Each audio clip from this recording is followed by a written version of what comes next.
Boys கார்டனுக்குள் சென்றபோது தீபா தீபக் இடையே கடும் வாக்குவாதம் ஏற்பட்டது.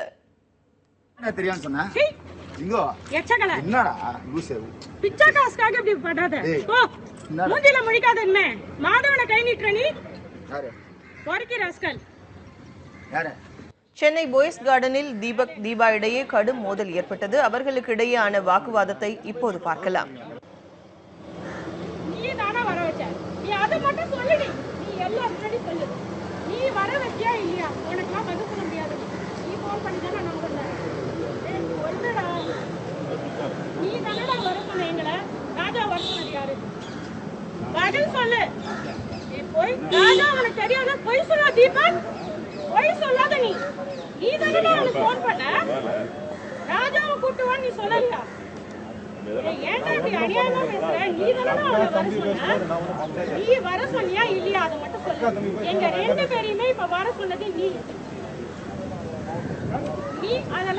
நான் பேச முடியாது. எங்க பாத்துட்டு ஓடா ஏமாத்தாத ஊர ராஜா உனக்கு யாருன்னே தெரியாதா?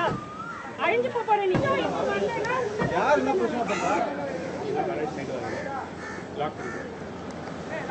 என்ன நடிக்கிற?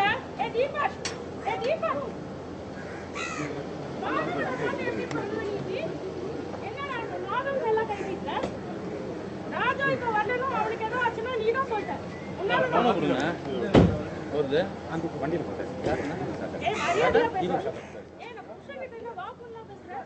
போய்ஸ் கார்டன் இல்லத்திலிருந்து வெளியே வந்த தீபா சகோதரர் தீபக் அழைத்ததாலேயே இங்கு வந்ததாக கூறினார்.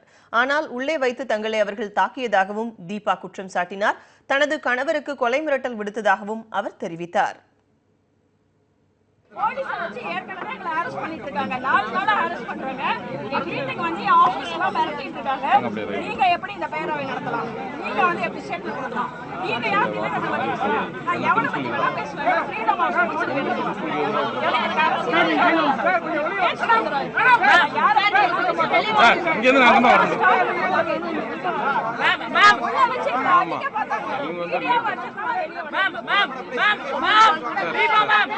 Deepa ma'am, Monday you said that you're going to meet Prime Minister ma'am.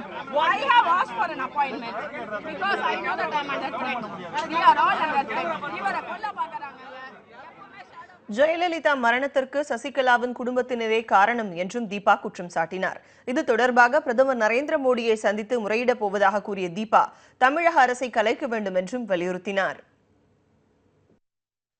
தீபக்கே உங்களை வர வச்சு இந்த பிரச்சனையில மாட்ட வைக்கிறதுக்கான காரணம் என்னன்னு நினைக்கிறீங்க? சசிகலாவோட ஆளுங்க அவன். அப்புறம் நான் திட்டினா கூட பண்ணுங்க. பொறம்போக்கு சசிகலாவோட இவங்க சேர்ந்து தாங்க கொண்டுட்டாங்க. இவனை சேர்ந்து தாங்க கொண்டுட்டான். இவனை சேர்ந்தா கொண்டுட்டான். சொந்த அத்தை அம்மா மாதிரி பெத்த தாய் மாதிரி நம்மள கொண்டுட்டான் உங்களோட சேர்ந்து பணத்துக்காக. மேடம் உங்களோட அடுத்த கட்ட நடவடிக்கை என்ன மேடம்? போட்டாங்க எப்படியா போட்டாங்க. பிரைம் மினிஸ்டர் வந்து இந்த ஆட்சியை கலைக்கணுங்க. இதெல்லாம் ஒரு ஆட்சியே கிடையாது. இவங்க ஒரு மனுஷங்களே கிடையாது. சட்டம் வந்து இவங்க தண்டனை கொடுக்குற தீபக்கு சேர்த்து தண்டனை வாங்கி கொடுக்கணும். சசிகலா